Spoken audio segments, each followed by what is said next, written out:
Magandang gabi po uli sa inyong lahat. It's a grateful Friday at I hope you are having a relaxing end of the week. You know what? There were a lot of challenges the past week, no? Nakita natin yung mga businesses na nagsasara. Sadly, we saw it coming, but pag nandyan na, di ba? Medyo nakakalungkot din. But you know what? We still have to be optimistic. We still have to be grateful because that's the way to move forward. And we just have to pray kay God, di ba? So I hope and pray that tonight you will be inspired because we have a great topic for tonight. We're gonna talk about creating a vision for your life. Now, it's a 15-minute talk. It's a short talk, but I hope and pray that it will be uplifting and inspiring for you to think about. Now, ito yung maganda. Sa second half of our podcast tonight, we have a special guest. Wow, grabe to. Ito talaga, marami tayong matututunan palalo kasi it's part of our inspiring story of the week. And when we say inspiring story of the week, it's about someone who has lived out his vision and mission in life, who has transformed into a leader who is him right now. Paano ba siya nag-transform?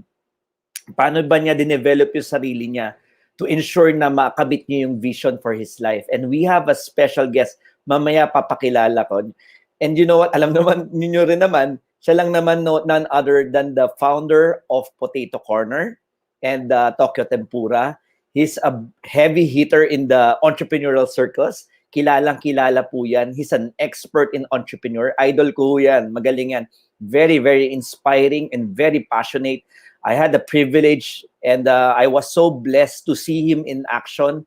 Galing talaga. So, mga nanonood kay Carl Balita, yung mga bata pa dyan, mga young adults, I hope and pray you allocate 30 minutes of your time kasi you know what? We need a template how to live our life. And this person, though he's not perfect, wala namang perfect, but I think he's the best, one of the best template to pattern your life with. Na you get inspired on how he has lived his life. So mamaya yun, mga around 7:30, our special guest will be coming aboard.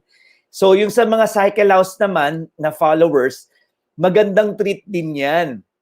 Kasi kay kwento niya, paano niya sinisimulan ng pagninegosyo, ano yung transformation na ginawa niya para maging successful ang kanyang businesses. I'm quite sure dadaanan niya yan. Dahil ito po ay isang guru in entrepreneurship. So we will learn a lot. And again, why are we doing this? It's because CycleHouse believe we are not just a franchising company. We are not just into selling motorcycle and bike parts. You know what? At the end of the day, the reason why you want to have a business is because you want to discover your true self. The reason why you want to have your own business is because you want to find your greatness. Di ba? Nagbabike ka, nagbomotor ka, you want to achieve something in life. Di ba? Kaya yun naman ang give back ng CycleHouse sa inyo. We're giving away this free podcast, free learnings, para naman lumawak ang inyong buhay, ang pananaw sa buhay, you be inspired, I hope and pray, di ba? Yun naman ang aking dalangin kasi yun ang pinaka-objective. So, for the last, grabe to pang 11th episode na namin ito for Friday. Hindi pa bilang yung Monday. And things are getting exciting because we're gaining ground. Yung last two was 40,000 viewers. Yung last was 25,000 viewers. So, we thank you for all those who are supporting us. And of course, ang walang kasawang-sawang ang aking co-host na palaging nag-a-arrange ng ating podcast. Alam niyo po, matrabaho tong podcast na to. Nakikita niyo lang itong live stream sa FB. Pero behind that, marami yung coordination, ang daming meetings, ang dami pong ginagawa. So let me call on stage our co-host for tonight, si Miss Jazz. Oh, nakamute ka. Good evening po sa inyong lahat. So, good evening po Alright. sa lahat na nanonood natin kay Sir Carl and of course sa CycleHouse FB page. Alright. Siguro, simulan muna natin as people are trying to come in pa lang. Siguro just bigyan mo muna kami ng some updates about CycleHouse. Yes po. So ito muna po sir, yung mga naka-claim na ng kanilang mga prices nitong ating podcast, yung mga nag-claim ng bikes, ng mga accessories. Yung iba po kasi is na-claim nila yung kanilang mga items sa nearest CycleHouse branch sa area nila. So ayan po yung mga, ilan pa sa mga nanalo ng mga bikes na pinamimigay natin every Friday. So congratulations po sa inyo, and dun po sa mga nanalo pa before, hintayin nyo lang po yung message ng marketing since kino-coordinate pa po namin yung prices nyo para makuha nyo sa nearest branch po sa inyo. Then ito po again yung ating worth 1 million pesos drinks and 1 million pesos Foxter na mga bikes. Dumating na po siya and magiging available sa ating mga CycleHouse branches nationwide. Meron din po tayo mga products from Shimano. So kung naghahanap po kayo ng mga pang-upgrade, malapit nyo na pong mabili ito sa mga CycleHouse branches natin. And ito po yung mga bikes na nasa warehouse pa namin. So kung mapapansin nyo, marami pa po kaming i-dispatch na mga Oy, pumiyok. uy, piyok-piyok ka pa. Tama-tama for summer yan, di ba? Yes po. Tama-tama for So summer. marami pa tayong i-dispatch na mga bikes. Halimbawa po dyan yung mga trinks, meron tayong folding bike na trinks, meron din tayong mga stout, kisto, and of course, sa mga lodi naman natin na naghahanap ng mga murang pyesa, pero matibay at gusto nila abot kaya ng halaga talaga, meron po tayong CycleHouse products. Own packaging po ni CycleHouse, kaya kung mapapansin nyo, yung presyo niya is pang masa po talaga. Meron tayo sa bike, meron din po tayo for motorcycle. So kung hanap niyo po ng motorcycle parts and accessories and of course bike products and accessories, punta lang po kayo sa CycleHouse. And meron din po tayong mga motorcycle supplies, gaya na po ng mga oil, ito po yung mga sample niya. Ayan, so mura lang po yung mga presyo ng ating mga oil, kaya naman kung naghahanap po kayo ng pang motorcycle supply, meron po si CycleHouse. And po yung mga sample ng ating mga oil. And ayan, nandiyan po yung mga castrol, mga shell. So sa mga naghahanap po ng mga lodi natin, punta lang po kayo sa mga CycleHouse branch na malapit po sa area ninyo. And of course, kung naghahanap naman po kayo ng professionalized na pagawaan ng inyong unit, mapamotor man o bike, meron po tayong 14-point check repair services kung saan yung mga mekaniko po natin ay professionally trained. Sa lahat po ng branches namin ay tinitrain po ng ating mga mechanic at sinicertified po namin para ma-ensure na nakakapagbigay po tayo ng professionalized services. Ayan po, kung mapapansin nyo, mura lang yung mga services din natin. And sa mga nagtatanong po kung saan-saan may branches si CycleHouse, ito po yung mga branches natin sa NCR. Meron po tayo sa Navotas, Quezon City, Caloocan, Taguig, Las Piñas. So ayan po, nasa screen po natin. Sa North Luzon din po, meron po tayo sa Pangasinan, Baguio, Cabanatuan. May naligaw lang pong Mabulay, Cagayan de Oro dito. Sa South Luzon, nandiyan po yung mga taga Cavite, Batangas. Meron din po tayong branch para sa inyo. Visayas and Mindanao, meron din po tayong branch. And of course, yung mga soon to open po natin, marami pa tayong bubuksan branches ni CycleHouse. Kaya abang-abang lang po tayo ng update sa aming FB page. And kung meron po kayong kakilala o kayo po mismo ay gustong magkaroon ng sarili nilang CycleHouse store, meron po kaming free franchise business orientation. Message nyo lang po yung aming page, CycleHouse Philippines, para po mabook kayo nila Ma'am Daniela ng ating schedule.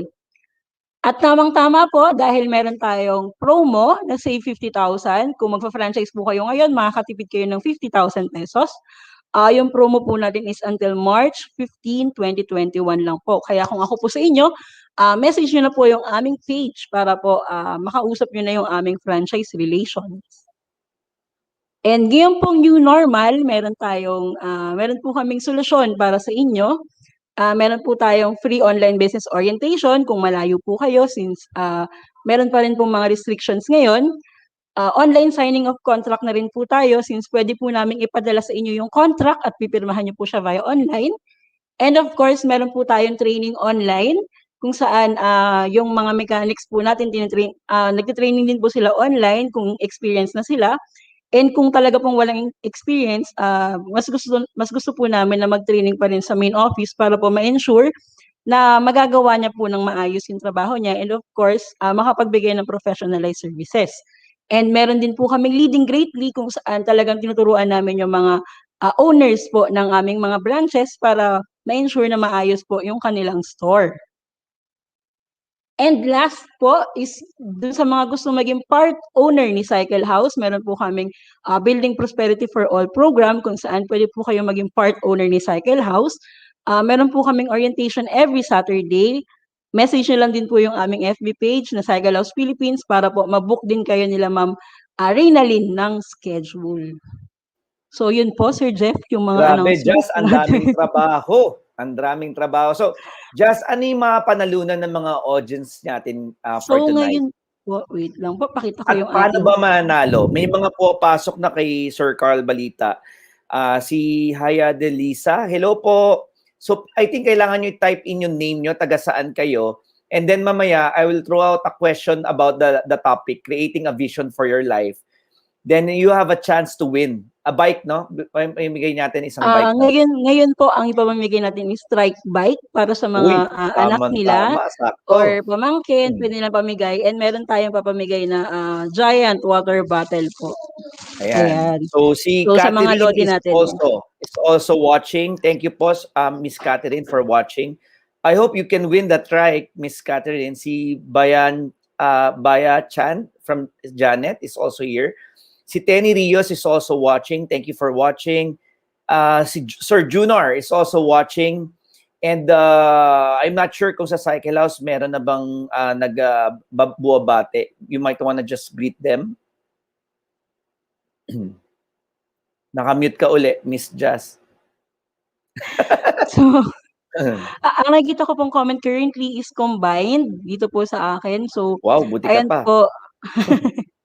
So, ayan po, Oh. nandiyan si Ma'am Stephanie, nanonood siya sa atin, si Sir Jefferson Cordora, si Hello Sir po, Sir Jeff. Ronesto Luarca, nanonood din siya sa atin. And sa mga pumapasok pa po, kindly comment your name, kung taga saan po kayo para ma-shoutout namin kayo tonight. Yes, and si Frances from Cotabato, thank you for watching. All right. So, wag na tayong magpatumpik-tumpik. Simulan natin ang topic for the day. Jazz.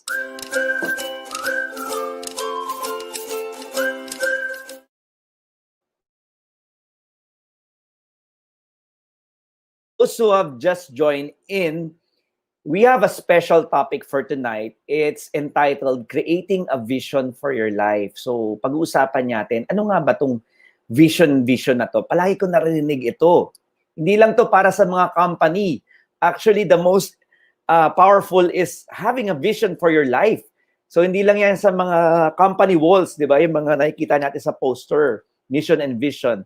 Actually, you can have your own personal vision and mission. So yun yung po pag-uusapan natin in the next 15 minutes.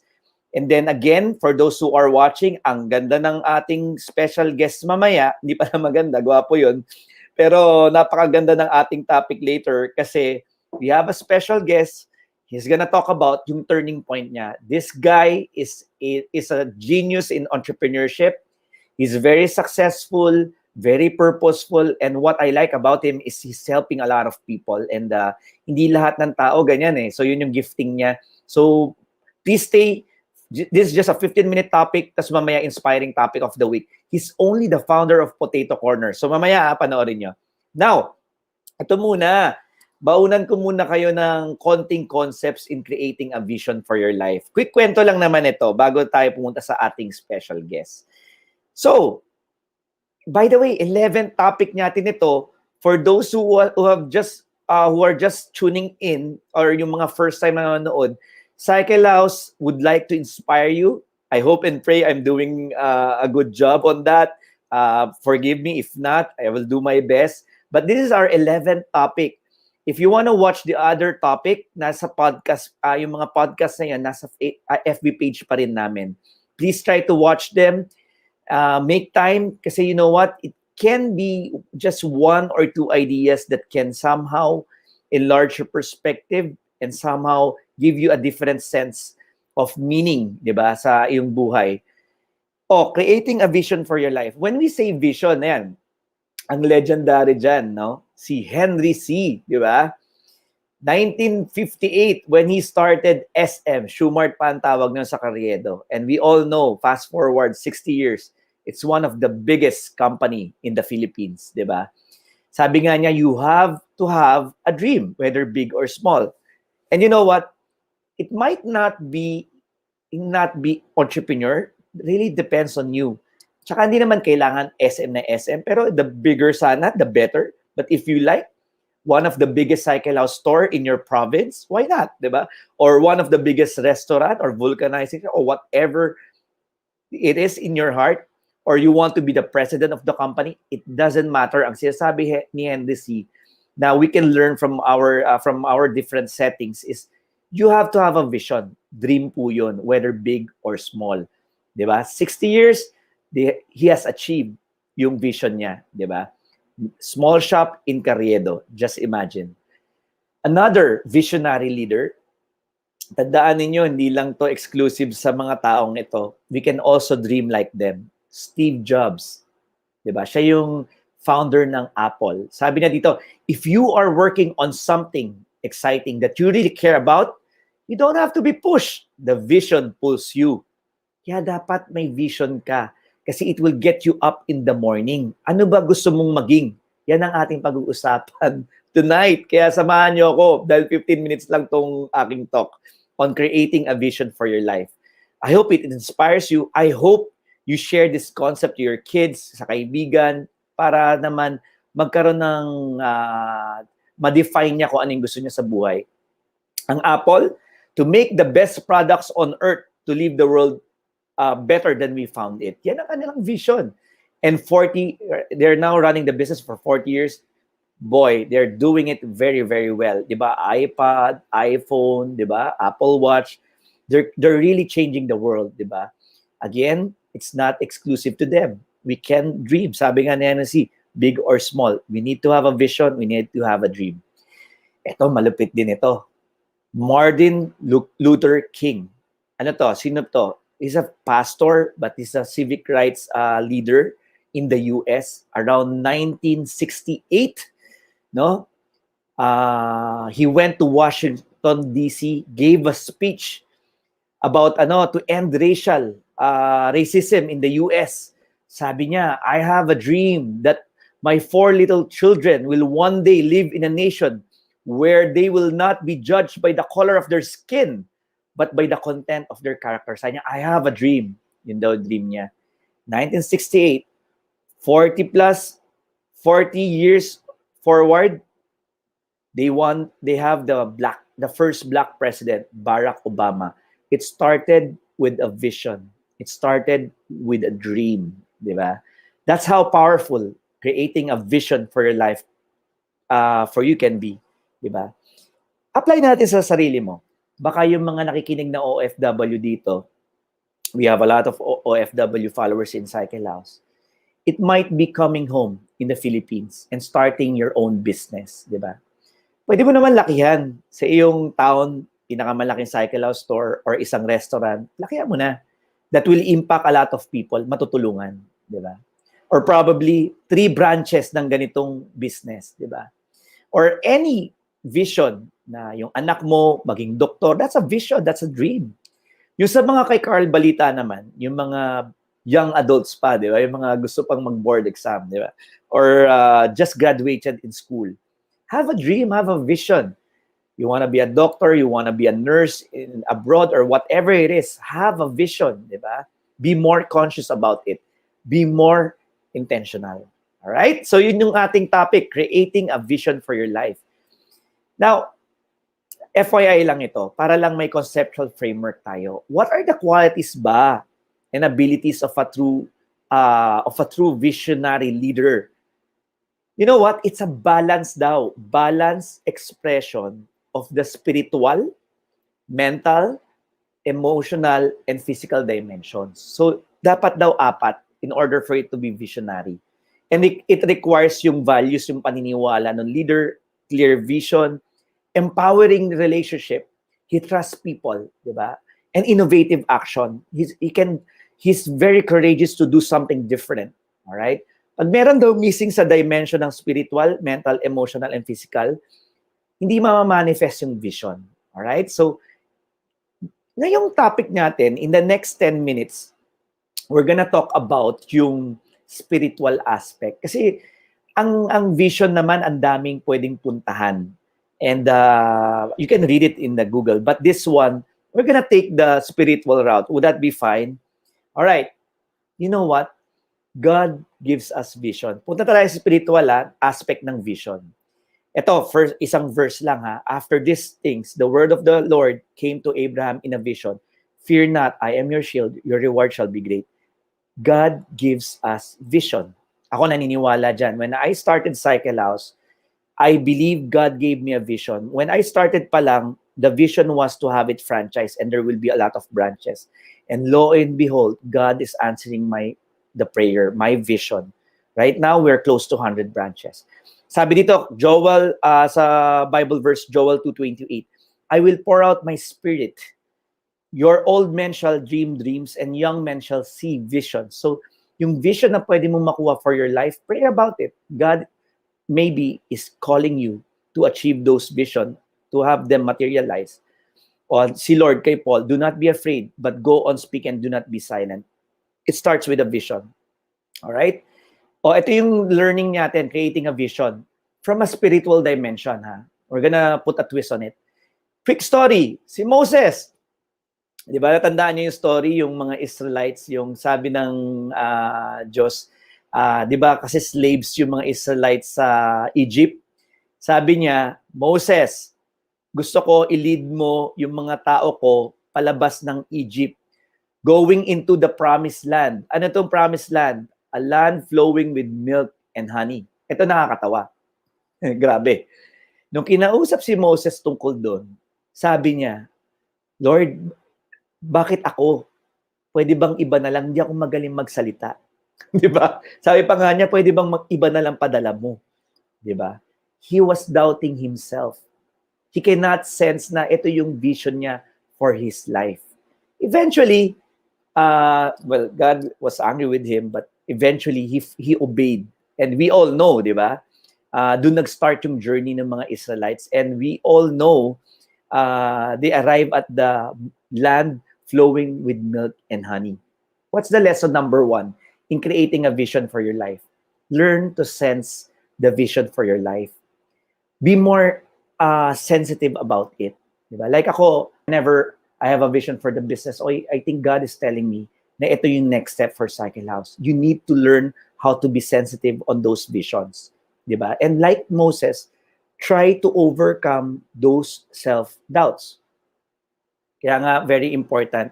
When you have a vision, you have to make a choice. Will I choose hope and faith? Or will I focus on the heartbreaks, failures, losses, and doubts? If yes, dun ka mag-focus sa negative, you will miss out what God has given, what God is planning in your life, yung vision niya for your life. Number 2, tuloy natin yung story ng kay Moses. Nung malapit na, yung pinaka-moment of truth, malapit na sila doon sa Canaan, yung land filled with milk and honey. May pinadalang 12 spies si Moses. Sabi niya, tingnan niyo yung lugar na yun. Ano ba meron doon? Diba? So sabi ng mga 12 spies, totoo nga, maganda yung lugar na yun na pinrami sa atin. Remember 40 years na ang tinravel nila going to the promised land. Nasa moment of truth na sila, malapit na malapit na. Yung 12 spies na yun, dalawa doon si Joshua and Caleb. Yung 10 spies, takot na takot. Sabi nila, naku, ang lalaki ng mga tao doon. Mukhang huwag tayo pumunta doon.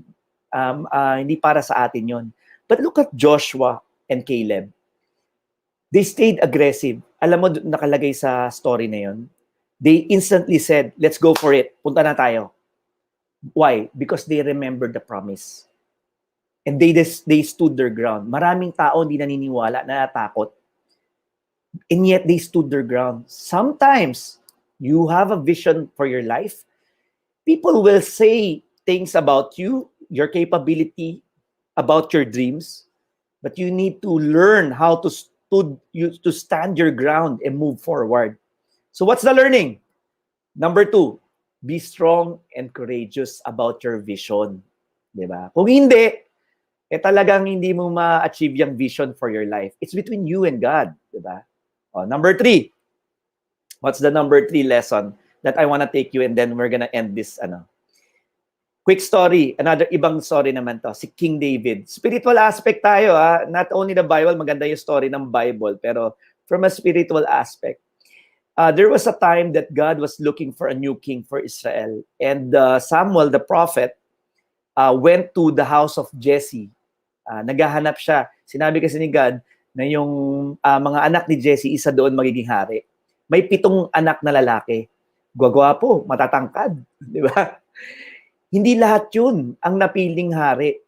Ang pinaka napili ay yung pinaka-youngest na tingin ng tatay si Jesse, mukhang hindi naman magiging hari ng Israel. 'Di ba? Nandun nga lang sa mga sheep nag-aalaga, 'di ba? Why? We tend to sometimes doubt ourselves. We tend to sometimes diminish ourselves. Ina-underestimate natin yung sarili natin. Man looks on the outward appearance, but the Lord looks on the heart. You know what? Yung vision mo, huwag kang matakot dyan, kapatid. Yung current standing mo, have faith, whatever is your standing right now. If you want to be a doctor, maski medyo kapos ka, kung yan talaga ang vision ng Diyos, believe that He can provide, di ba? When I was in business, hindi naman available yung lahat ng financial resources. I have to work for it. God provided for it. You must have faith.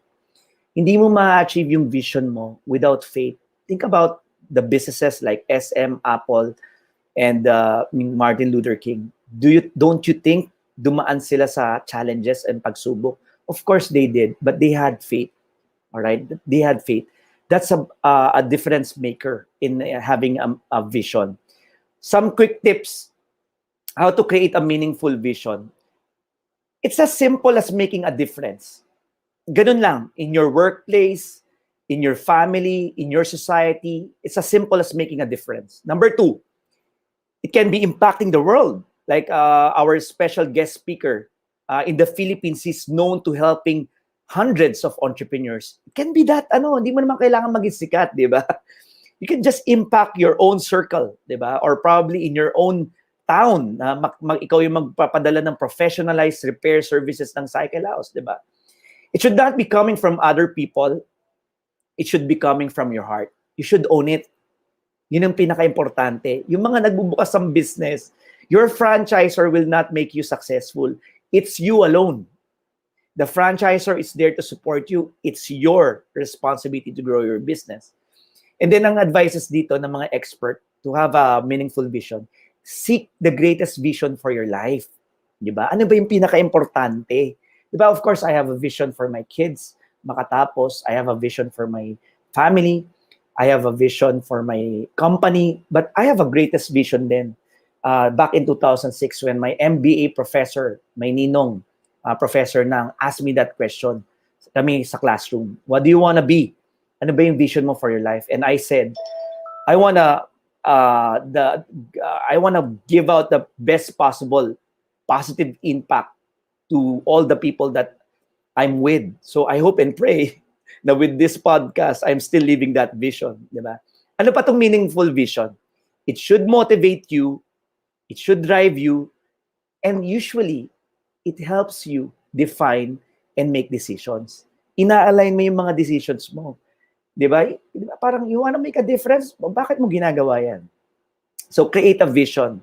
It can be a good direction setter for you.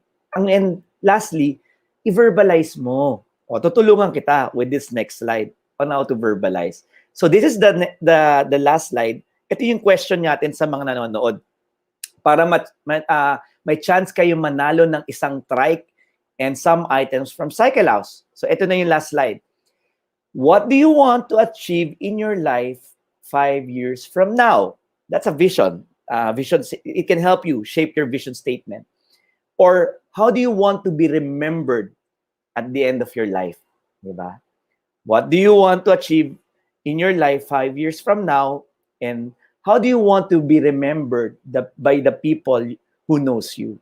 That can help you shape your life vision statement. And from there, you will have a very fulfilling life, and I promise that it's gonna be worth it. It's gonna be enjoyable. There will be challenges, but if you have a direction, you have a vision, boy oh boy, you'll live a very fulfilling life. So that's our topic for tonight: creating a vision for your life. All right. So if you have enjoyed the topic, please like and share and answer that question so you can have the chance to win some items. And sa Monday, 7 to 8 p.m. din kami. Ang topic naman natin, developing your empowering beliefs for success. So please like and share. Baka some people might benefit from this topic. All right. So, Jazz, bati muna tayo sa ating mga viewers. Wait pala ako ulit. So, ayan po, nanonood sa atin from yung franchise owner natin sa soon to open branch natin sa Banaba, Batangas, sila Ma'am Juliet. Good evening po sa inyo. Si Jess, yung nanalo ng ating bike, nanonood din siya. Si Ma'am Lorena watching from Bacoor, Cavite. Si Sir Melnel, sabi niya good evening din po sa inyo.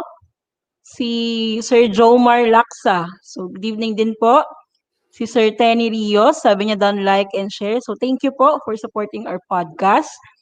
And si Sir Alvin, yan, sabi niya learning is love kasi may mga heart. Then si Thank Ma'am you for watching. Hermeline Granada, sabi niya good evening, hello po sa inyo. And si Sir Robin, hindi ko mabanggit yung name niya. So hello, good evening po sa inyo. And ayan, thank you po sa mga nagko-comment. And again, answer lang po natin yung question ni Sir Jeff para kayo po yung mapili kung manalo ng water bottle and trike bike para sa inyong mga kapatid, anak, or pamangkin. Alright. Ayun po, sir. Sige, I think we're ready to start. Siguro papakilala ko muna. Ito yung maganda. Before you play yung ating this person, our special guest for inspiring story of the week, para lang may konting preview muna kayo, is a entrepreneur for more than 32 years and one of the founders of Potato Corner. Mamaya may video rin tayo para mas makilala nyo pa siya. He's a 2017 Agora Awardee, Outstanding Achievement for Entrepreneurship, Small Enterprise. He's the president and one of the founding member of Association of Filipino Franchisors. Ang dami po netong trabaho. Program Director for Entrepreneurship at the Professional Academy of Culinary Education. Faculty and Program Director for Franchise Management and Retail Management and Restaurant Management for Ateneo. So, magaling na magaling talaga to. Pioneer and long-standing Go Negosyo entrepreneur. ASEAN Mentor. So, founder of Kalye Negosyo. Nakausap ko yung mga people that he has impacted. Grabe po talaga ang tulong neto sa mga small entrepreneurs. He's a DTI consultant as well. And of course, he's a family man. He's the husband of Jenny. And the president of Toke Tempura in 2019. We awards nanalo siya for Purposeful Entrepreneurship Awardee. And the CMNE radio show co-host and lead convener. So papalabas ko muna yung video bago natin ipakilala ang ating special guest for tonight. Jazz?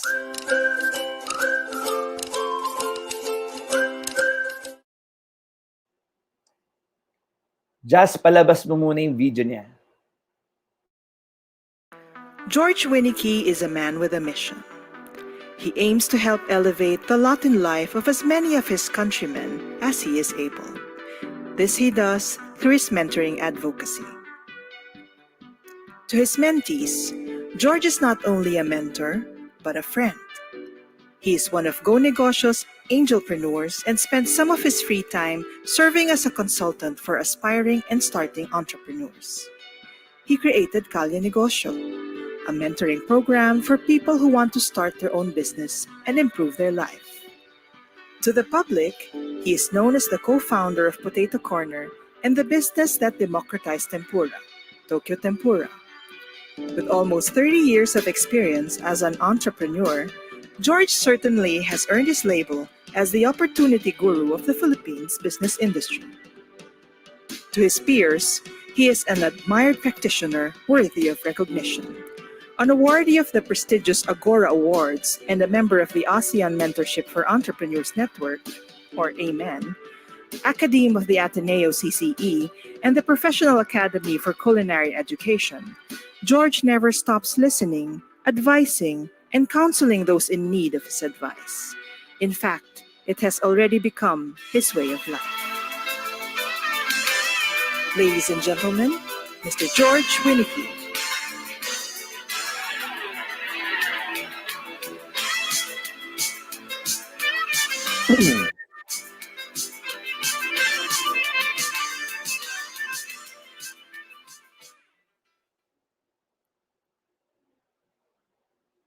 Sir George.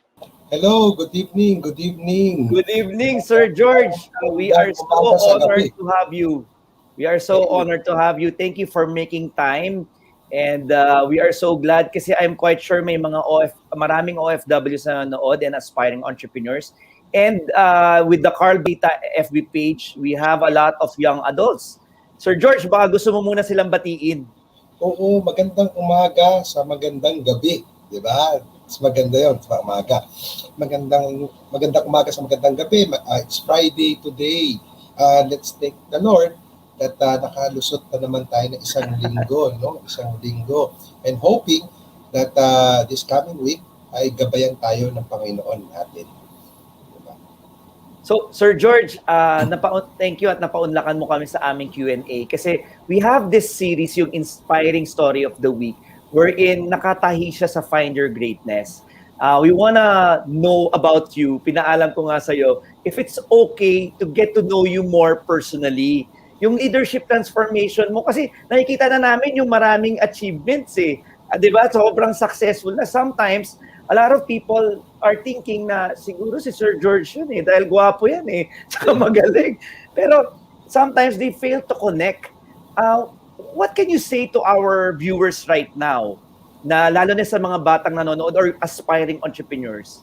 Alam mo, sabi ko nga, recalling my youth days, di ba? Hindi naman ako ganito eh. It's just so happened that one day, para ka lang tinamaan ng kidlat, that you realize that you need to change. Sabi ko nga, ang title nga ng aking small talk this evening is yung turning point. The turning point of your life. Wala naman sigurong perfect na tao, di ba? Kung perfect na tayong mga tao, hindi na natin kailangan si Lord, di ba? We need to be perfect to need our God, di ba? So I think may yung turning point. I think self-realization is also important, you know? At saka, di ba, sabi natin sa pagnenegosyo, yung self-mastery. Do you really know yourself? So, yun ang importante. Yung iba po, wag po natin madaliin, no? Wag po natin madaliin. Baka asa crossroads lang po tayo ngayon, no? But sooner or later, paggising mo na lang sa isang umaga, marirealize mo na lang that you need to change. Sir George, can you tell us more about your turning point, yung life experiences mo? Okay, sige. Do you want me to share my, sure, please. Have the floor and probably mamaya we can ask more questions pa.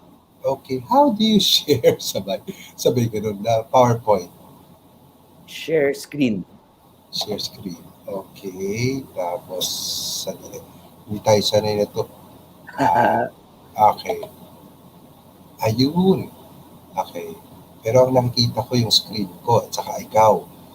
Aha. Po. So doon sa mga, while Sir George is still figuring out yung ating, yung sa slide, Jazz, can you help him? For the meantime, doon sa mga who's here nanonood, please like and share this FB page and type down your name kung taga saan kayo. Then from there, answer the question kanina na pinost ko, what do you want to be in the next 5 years? Yun po yung iyong vision statement for your life, di ba? And how do you want to be remembered is also a way of creating your vision statement. All right? So, nakalabas na ba? Hindi pa, Sir George. Ayan na! Yay! Nandiyan na! Hindi pa rin. Nakikita ko na ang iyong desktop. Oo nga. Sandali. Susubukan ko lumabas sa desktop. Slideshow, Sir George. Yan, nandiyan na. At least nandiyan na. So ngayong gabi, malalaman natin ang story ni Sir George. Sir George, iwan na muna kita ata dyan, ano, kung may story ka, or I'll just be here and probably ask Tsaka more lang, questions. kwentuhan tayo as I go with Sige. the slide. Kwentuhan Yes, please. tayo. That would be better. Lumalabas na? Lumalabas na? Yes po, kitang-kita na po namin. Ayun, wala lang akong monitor ninyo. So, blind ako ngayon sa inyo. Okay. So, this is just click, no? Sa StreamYard, no? Pareho lang. Alright.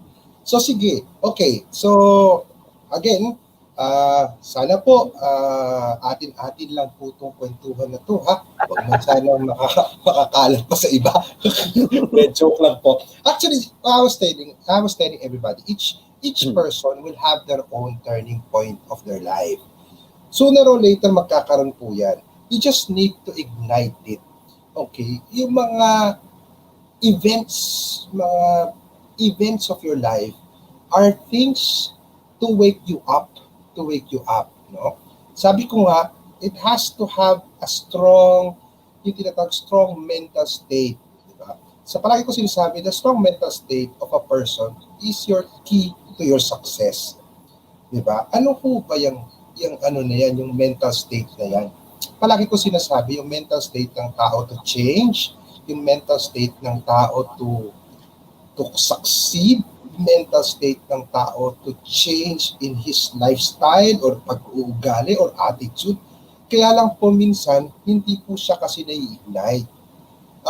Sa 36 years ko na pong naging negosyante, yung turning point po ng buhay ko ay nagkaroon po ng isang ignition to find your inner power. I always tell everybody that each one of us may pinupossess na inner power. Palagi ko pa sinasabi yun eh. Lahat tayo meron nito eh. You just have to ignite it. Some of us kasi, complacent, asa comfort zone tayo. Minsan, nakasandal tayo sa mga magulang natin, nakasandal tayo sa ibang tao, na feeling natin hindi sila mawawala. Feeling natin that they will be there forever. And alam niyo po, pag nawala po kasi yung mga inaasahan natin tao, doon tayo nagkakagulo. And sa akin po, for me, that's igniting the inner power. Situation that will put you in a situation that will put you in pain, actually. So, inner power is within us. Palagi ko sinasabi, ano ba yung inner power na yan? The inner power to face your fear. Sometimes, natatakot tayo to change because we don't know if we change, ano mangyayari sa atin. So, minsan, the power to face the fear is also embedded within us. We just have to control fear. The power to be resourceful. Alam niyo po ba, yung gusto kong magbago sa buhay, gusto kong magnegosyo, there was no sharing, there was no podcast, there was no Zoom, walang seminar, walang mentor me on wheels, wala po yan. But I wanted to change and find my purpose. So I became so resourceful in searching for learnings and knowledge. Talaga naghanap po ako. And then, the number 2 is the power to discipline yourself. Nako, di ba, masarap yung teenager tayo, masarap na gumising ng late, sa gabi, lumaklak ng alak, mag-iikot kung saan-saan. But again, it's the power to discipline na tapos na yan, put it aside because you're now focused on your objective, which is your future. And then, of course, the 4th is the power to achieve your dreams. These are the powers that I felt during the turning point of my life. Alam niyo po, ang kwento ko po, ito na, kwento ko. Ako po si George Winnicky. Okay, ako po isang 53 years old, isang negosyante po, at saka isang profesor. This is my story. Ako po ay, alam po, ito, my early days as George Winnicky. Ayan po, kita niyo po ang picture ko. Okay, ako po makakilala sa akin ng mga kaklase ko, no, high school, saka grade school. Ako isang dropper. Nagda-drop ako minsan. Alam niyo po, nagtatago ako sa magulang ko. Hindi nila alam, nag-drop na pala ako sa eskwelahan. lahat ng mga letters na pinapadala ng eskwelahan sa bahay, ni-intercept ko. Diba? Masaya yun, siga. Pero realize mo rin na you're not fooling your parents eh. You're fooling yourself. Tapos, loko-lokohan rin, repeater. Repeat ako ng grade 6. Diba? Pagdating mo doon, nakakahiya, sinisigawan ka, repeater. Pero, alam niyo, yung mga sumisigaw sa akin, nabubugbog ko rin naman sila. Kasi isa rin po akong war freak. But these are the things that maganda lang ikwento, maganda lang balikan minsan, pero it's not a good attitude to stay within you. Alam niyo po, ang tinamaan talaga ako ng kwentong to, etong si Sister Luisa. Si Sister Luisa po, dati ang pangalan niya Ate Bepot, yung hindi pa siya madre. Siya po ay aking tutor. Every afternoon, pumupunta sa bahay, binabayaran po ng mga magulang ko para turuan ako. Kaya lang palagi kami nag-aaway. Nag-aaway kami kasi palagi ako nagmamadali, hindi ako talagang minsan nabato ko pa siya ng tsinelas. Talagang, she was really there. Until one day, sinabi niya sa akin, ano bang importante sa'yo? Paglalaro ng basketball or edukasyon? Wala pang 3 seconds o 2 seconds, sinagot ko kagad si Ate Bebot na basketball. And when I saw her face, when I chose basketball, I saw her eyes. There was tears. There was really tears coming out of her face. Ang sabi niya sa akin, sana in the future, hindi kita mabalitaan na ikaw isang sanggano. Ikaw isang hold-upper. Ikaw isang the addict. So ako naman, para sa akin, nakita ko yung mukha niya, but the face, the picture, and the words of Ate Bepot, ulit ng ulit sa ulo ko. But of course, at that time, bata pa tayo. Pero once in a while, palagi ko siyang narinig. So as I grow up as a teenager, nagkaroon tayo ng girlfriend, left and right. Naku, baka marinig ni Mrs. Left and right, party dito, inom dito. You know, pag may midterms, hindi nag-aaral, sinushortcut lahat, mahanap ng leakage sa eskwelahan, nangongopya. So those are the things that, I regret doing it. For once, I have neglected those knowledge na pwedeng magamit ko sa pagninegosyo. Diba? Kasi, of course, nagagamit ko siya, but I had to relearn. I had to relearn everything by myself. And pinaka turning point ko is yung aking girlfriend ay nabuntis ko at the age 19 years old. Actually, kaka 19 years old ko lang noon. Ayan po ako. So, mangmang na kakasal. Batang-bata na galing sa mga kalokohan, batang-bata na hindi gagawin. I do not know life.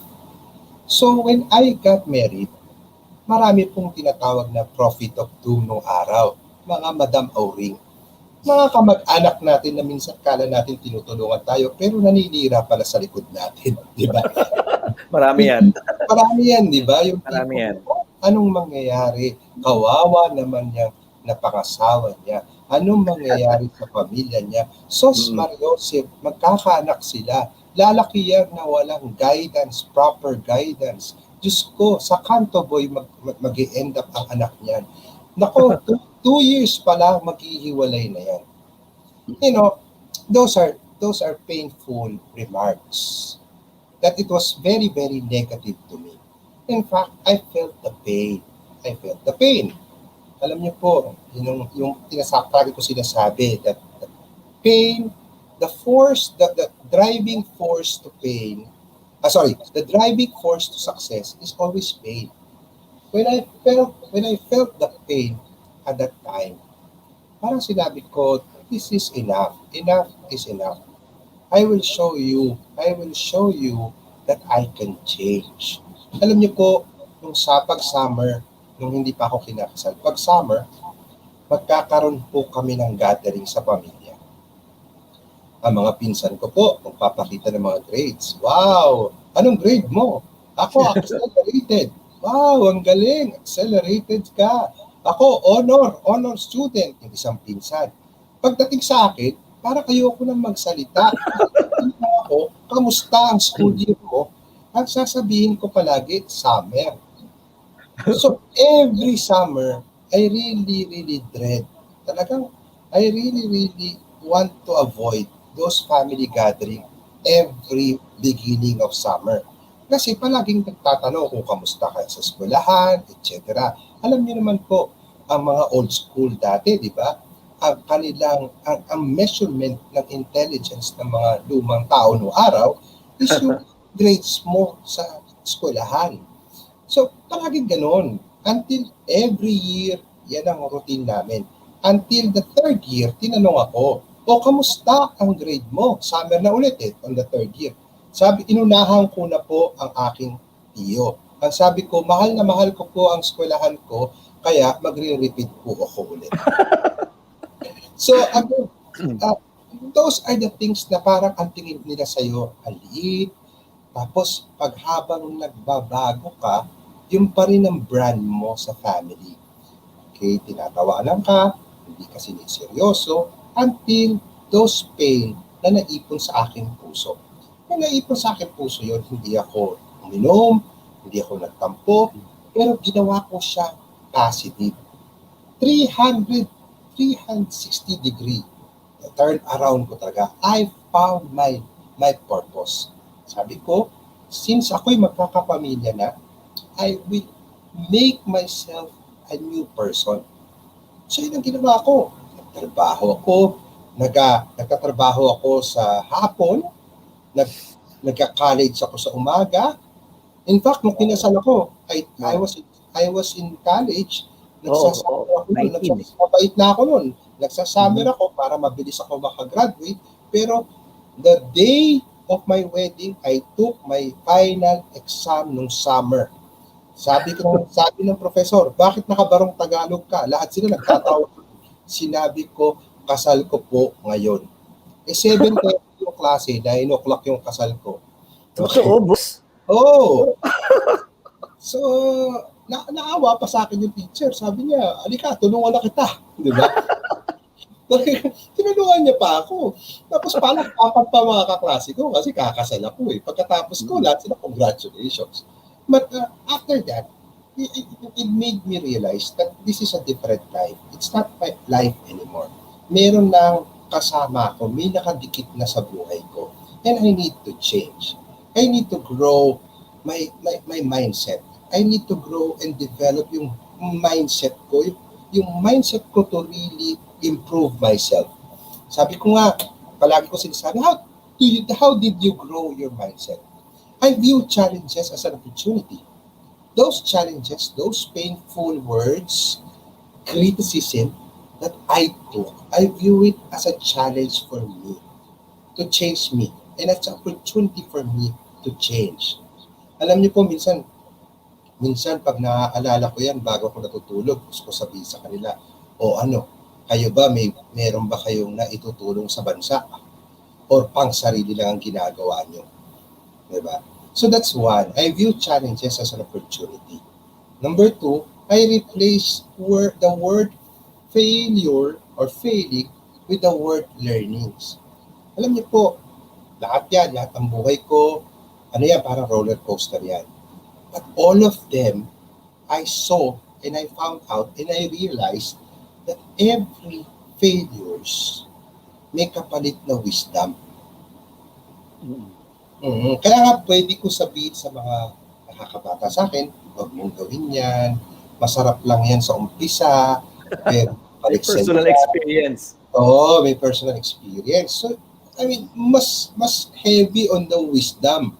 Okay. Sabi nga nila, yung wrinkles natin, these are all wisdom and learnings. Di ba yung wrinkles natin sa mata, sa mukha? Sir George, I have a question kasi ang ganda ng kwento mo about your tutor. I noticed it gave a lot of impact for your life. Looking back, ano yung mga naging learning mo from that experience? Yung parang nagpakita siya ng compassion sa'yo, di ba? Ano ba talaga yung tumatak sa puso mo? At bakit siya naging turning point mo? Yung simpleng tutor who was just there to guide you. Actually, ano siya, it took years for me to realize. It stuck in my mind, but I never pay attention to that visual, to that memories that she gave me. I see. So talagang ang tagal, it took me years talaga, Jeff. In fact, eto nakakatawa, nakalimutan ko. So sige, yung si Ate Bebot, naging sister na siya. Okay? And she was in charge of St. Paul's, one of the highest ranking officer of St. Paul's Manila, of St. Paul's Philippines. I was invited to talk in St. Paul's, Bulacan. Oo. Ako, Jeff, may tarpaulin ko, may may poster, lahat. Pagpasok ko sa gate, Siya nag-tutor sa'yo, sir. pero hindi niya alam na ako yun. Really? Hindi niya alam. Sabi niya, kapangalan niya ng batang matigas ang ulo nung araw. Alam mo, as I talk, as I do the lecture, suddenly, hindi ko rin alam na naging madre siya. Suddenly, there was a sister na asa kanto who looks very familiar to me, pero hindi ko ma-recall. Siya rin yun din ang kanyang siya rin yun din ang kanyang feeling. This guy looks familiar, but hindi niya ma-recall kung saan. Until I was introduced by the organizer to her, and we were able to talk. And ever since noon, palagi ako pinapatawag niya ako pag mag-lecture ako sa Tugigaraw, sa Bacolod, sa Iloilo. Naging suki ko na siya. So, it was really great. I'm really happy that she was one of the instrumental that made me change. Oo nga, na-notice ko talaga ang laki ng impact niya sa'yo. Sir George, may another question lang ako. I think curious din yung mga ibang tao. When you had that turning point, nung time na, di ba, na you got married, di ba? Were there people around you guiding you, or more of really it's a more of a personal realization? It's really more of a personal decision on your end to really now have this 360-degree turn. Of course, there are yung parents namin nandyan, hindi naman nawala sila, no? Both sides. No? But hindi ka naman mababantayan at magaguidan ka nila through all the marriage life, no? Yung lalo na yung newlywed, no? But all of them, we have learned to be independent. I see. We have learned how to decide what is wrong and what is not wrong. What is wrong is not, or what is not good. So talagang yun.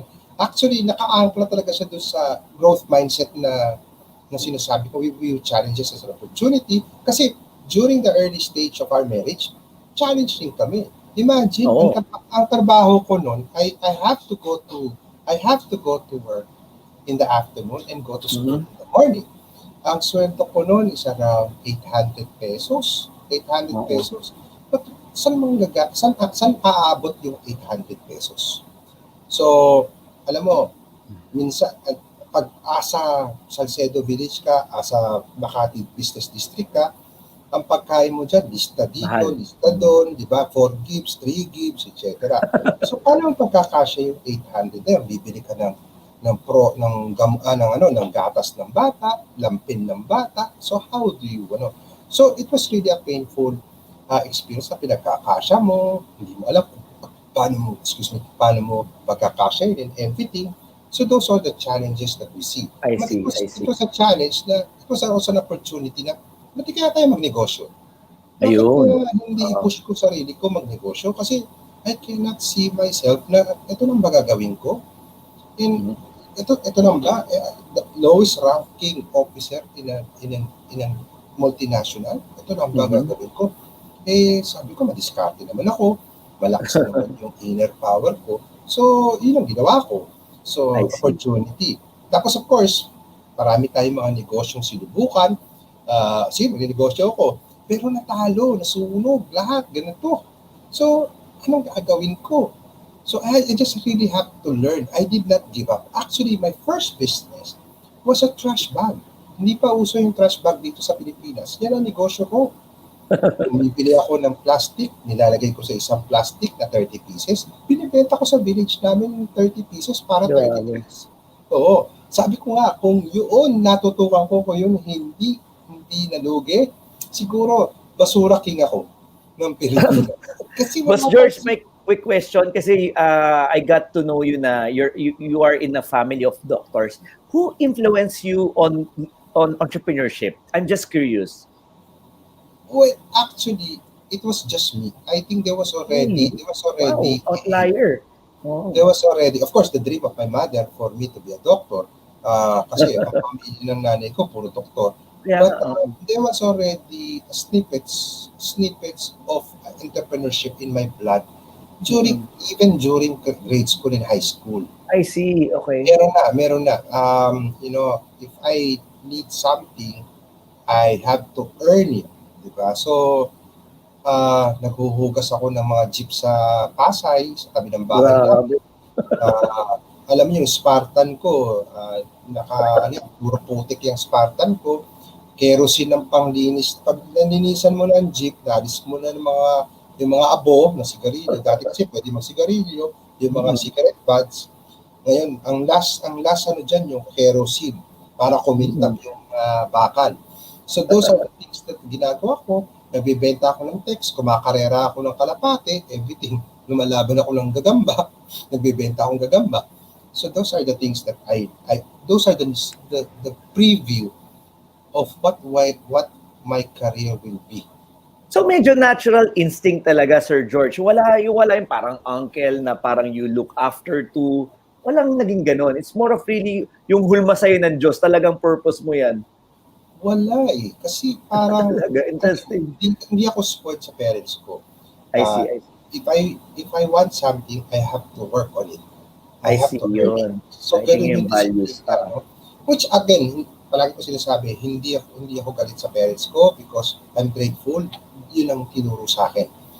So, kaya nga medyo nagagalit ang aking asawa. Sabi niya, control freak ako or spoiled brat ako.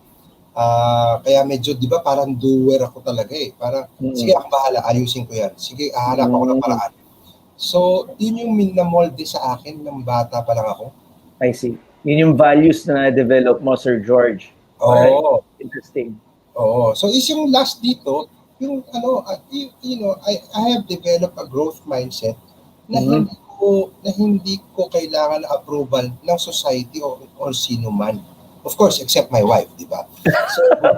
So that's one mindset na kailangan nyo rin i-develop. Do it for yourself, not for other people, not to impress people or kung ano yung just do it yourself. So yun. Tapos, again, develop a sense of purpose. I think ang purpose ko at that time, yung 1992, nung kinasal ako, or nung nagkaroon ako ng isang negosyo, is really for the future of my family. So, I think one of the key is really developing your growth mindset. Then, of course, you have to celebrate lahat ng mga victories mo in life. Small or big, you have to celebrate. Diba? Boss George, question lang. Para dun sa mga, I think yung mga students from Carl Balita, I'm quite sure they're learning this slide.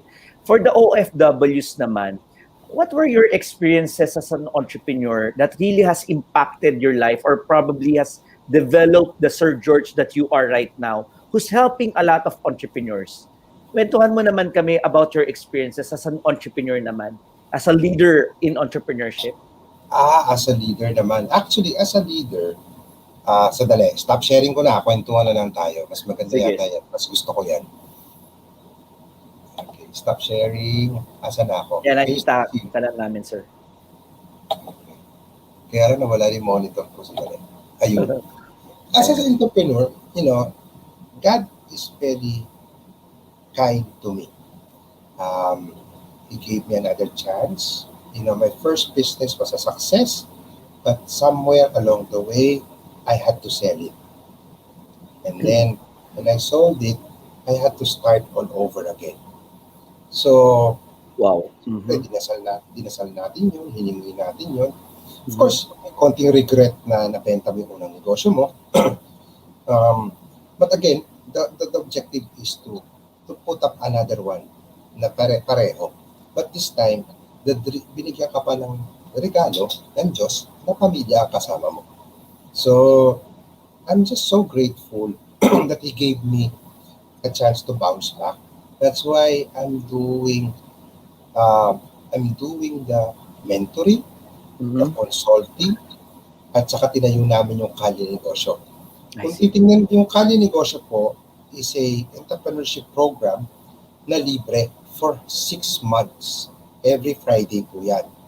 Kung titingnan nyo po, yung edad ng Kalye Negosyo at saka edad ng kumpanya ko, magkapareho. I see. 8 years, 8 years. Kasi yan talaga yung parang panata namin na, sige, thank you so much for giving me, for making me bounce back. And siguro, Lord, yung talent na binigay mo, gamitin ko na lang for other people. So, Sir George, doon ako curious. Ano yung turning point mo from having this mindset na your business, growing your business, and then suddenly you had this heart of helping a lot of people na you don't even know, di ba? By coming up with the program Kalye Negosyo. Ano yung turning point doon, Sir George? wala lang. I was just looking for ways to express my gratitude and my love. I see. All right. God. I think yun. I think it was December when I thought about that, and then I talked to my wife, and then January nilaunch ko kagad. Nilaunch ko kagad siya. So December inisip ko, January nilaunch ko siya kagad. Sir George, what's motivating you? Ano yung fulfilling doon sa ginawa mong project na yung Kalye Negosyo? Kasi nakausap ko, actually nag-guest namin yung isa sa mga mini-mentor mo doon, and it helped him a lot. Pero kami sa'yo, we want to know what's motivating you and what's the fulfillment behind. Actually, the moment you gave hope, and the moment you see their faces, okay, na biglang nag-iba, nakita mo, na-inspire mo sila, yun pa lang, napaka sarap ng feeling. Palagi ko sinasabi, it fuels the soul. I see. Okay, it fuels the soul to see them. Okay, mas maganda kung makita mo may improvement sa buhay nila. Mas maganda kung yung negosyo, yung pangarap nilang negosyo, na itawid nila ang naging successful. Kasi nga, palagi ko sinasabi sa sarili ko, alam mo, the pinaka-strictong custom officer, wala naman sa mga country dito. Wala naman sa Japan, wala naman sa Australia, wala naman sa Amerika. Ang pinaka-strictong custom officer asa langit. Ang gusto, yung mga achievements na yan, yung mga trophy na yan, pera mo, okay, yung fame mo, papaiwan naman sa gate yan lahat eh.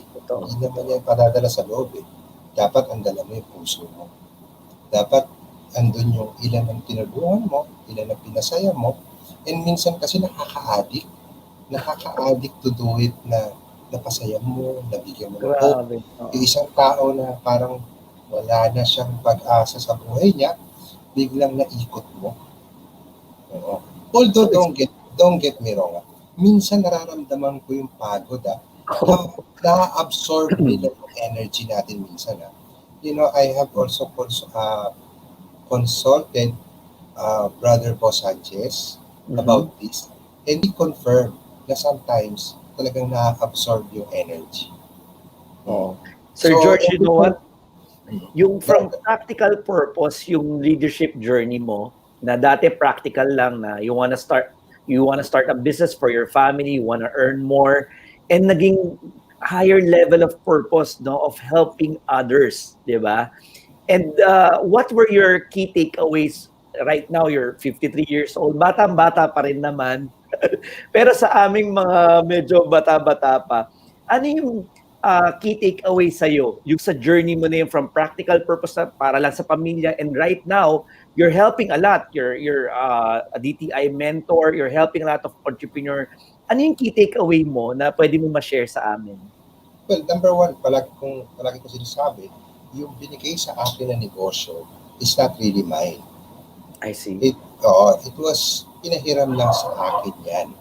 And habang pinahihiram sa akin, dapat gamitin ko for His glory. So, kaya very generous kami sa kumpanya namin in helping one another, di ba? Free franchise, etc., yung mga ganito. Pero kasi galing po ko sa kumpanya rin na hindi naman masyadong generous. Okay? Kasi tata pa, nakasarado, puro amin lang, puro material lang iniisip ng araw. So parang nadala ka doon, na parang may mali doon. You have to correct it. So that's one. Number two siguro, that takeaway ko dito is that your talent was given to you. And then you have to use it and share it with everybody. Okay? Hindi po sikreto yan. Wala pong sikreto. Kasi baka magalit eh. Pag nagalit, isang aksidente lang, baka hindi mo na magalit, hindi mo na magamit yung talent mo eh. So you have to use it. You really have to use it. So, glory to God. Number two, maximize your talent. Yan ang key takeaway mo for the last ilan years na, no? Nung leadership journey mo, di ba? Kaya Jeff, palagi sinasabi nila, nagme-mentor ka ng libre minsan, pero bakit hindi ka partner? Sabi ko, hindi po ako partner ng bayan. Mas gusto ko kung tawagin nila ako, mentor ng bayan. Kasi pag ikaw pumartner sa isang mini-mentor mo, you immediately sacrifice or compromise the purity of your work. I understand you. Nagkakaroon ng self-interest. Oo, kasi may pera ka na doon. Iniisip yung growth noon. Dapat ang iniisip mo yung welfare nung kino-coach mo, mini-mentor mo. Agree.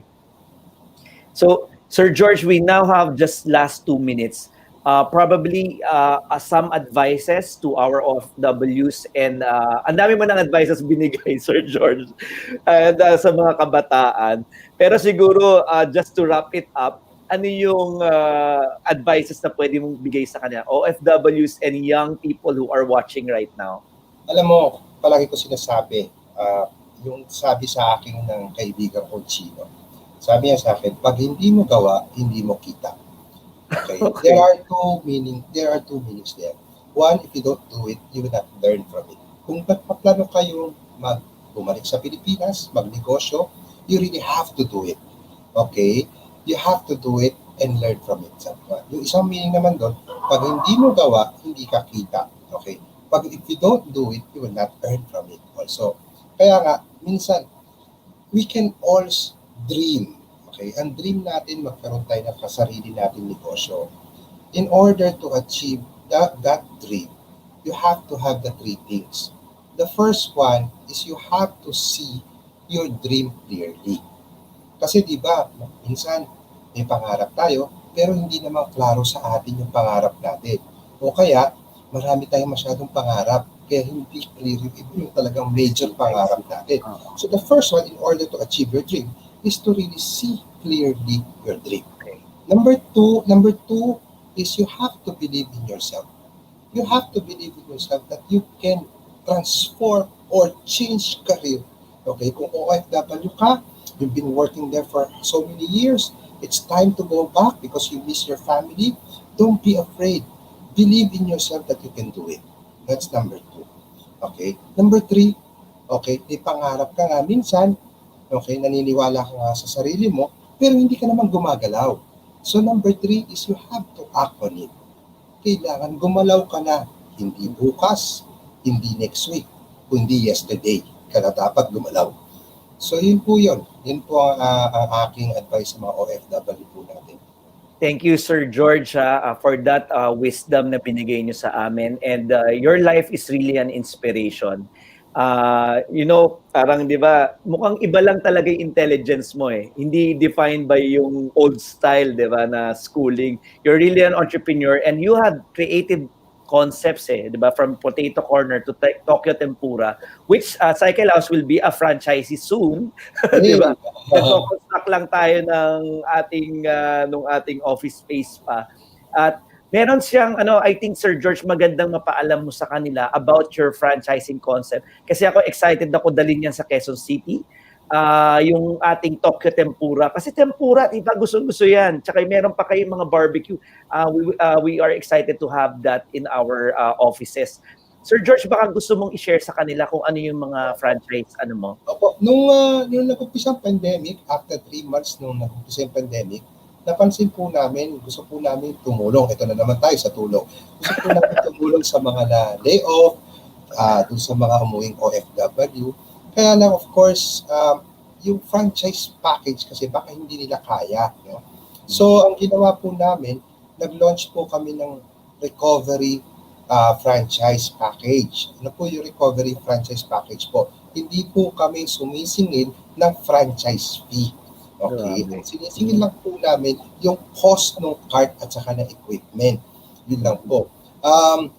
Nakapagbukas po kami ng 26 stores during the pandemic na puro libre po, puro libre. Para po doon sa mga na-displays, yung nagsarado yung kumpanya, mga OFW umuwi. Ito po yung offering po namin hanggang March 15. Hanggang March 15 po. Para po sa mga nakikinig po, interesado po kayo, hanapin nyo lang po kami sa Tokyo Tempura Facebook. I-PM nyo po kami kung interesado kayo. Tatawagan po ka namin kayo kagad. Oo, ang sarap nung kanilang tempura kasi di ba Tokyo tempura, mura pa. Nasubukan din namin yan, nagpa-deliver kami. And sabi ko nga, ito maganda kasi very unique yung concept. Hindi naman sa lahat ng parte ng ating neighborhood meron yan. Kaya it's also a good option for the people to eat, di ba, Sir George? Opo. Okay naman po yun. So anyway, kung may inquiry rin kayo about his franchise, maganda rin yan, yung Tokyo Tempura. Please message us so we can give you the contact details of Sir George's team. All right? So for the meantime, Sir George, nagpapasalamat kami for the time. Tsaka nilabas mo ang iyong buhay talaga sa amin. Talagang tugman-tugma doon sa Find Your Greatness. And I think, Sir George, with your life, you really have Find Your Greatness. You are an inspiration to me and to a lot of people, to my people as well in CycleHouse. We thank you for your life and we pray for strong health in your family as well. Thank you so much for inviting me. I hope I was able to inspire and share my wisdom to you. Yun lang po ang gusto kong mangyari ngayong gabi para pagtulog natin mamayang gabi, nakasmile naman tayo. And hopefully, we can help your audience to find their turning point in their lives.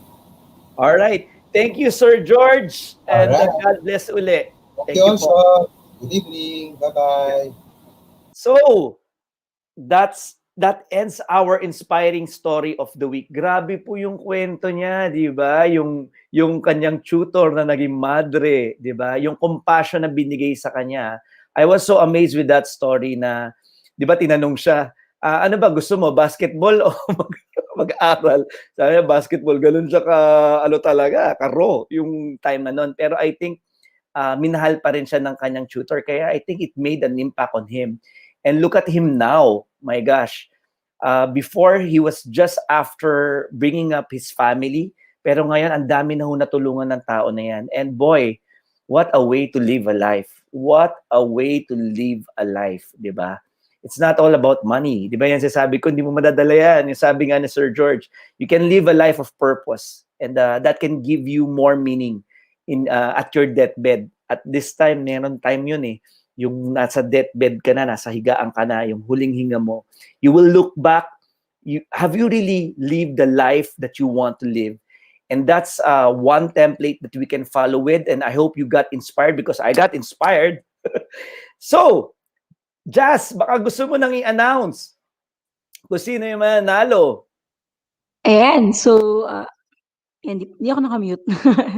So, ang nanalo po ng ating water bottle for tonight ay si Ma'am Tenny Rios. Sabi niya, I want to be remembered as a successful businesswoman and helping others. And solo parent din daw po siya. So, congratulations, Ma'am Tenny. Message nyo po yung aming page, CycleHouse Philippines, para po maklaim nyo itong inyong prize. At ang nanalo po ng ating trike bike ay si Sir Robin Pawig. Sabi niya, to be a good model to my sons and daughter, like showing good attitude, doing right manners, and being God-fearing so so that when they grew up, they will also be a good model to others. So, congratulations, Sir Robin. Nanalo po kayo ng trike bike. And again, to claim your prizes po, message nyo yung aming page, CycleHouse Philippines, para po malaman namin kung saan po yung nearest CycleHouse branch po sa area ninyo. So, yun po. Congratulations po sa inyo. Alright, so medyo overtime na tayo. I think na-announce mo na yung winners. Creating a vision for your life, like what our guest did. You can have your vision. You don't have to, you can start late, but always remember God gives you the vision. And I hope you pray that you got inspired and set a vision for your life. Thank you again. This is Jeff Chua from CycleHouse. And see you again on Monday. Bye.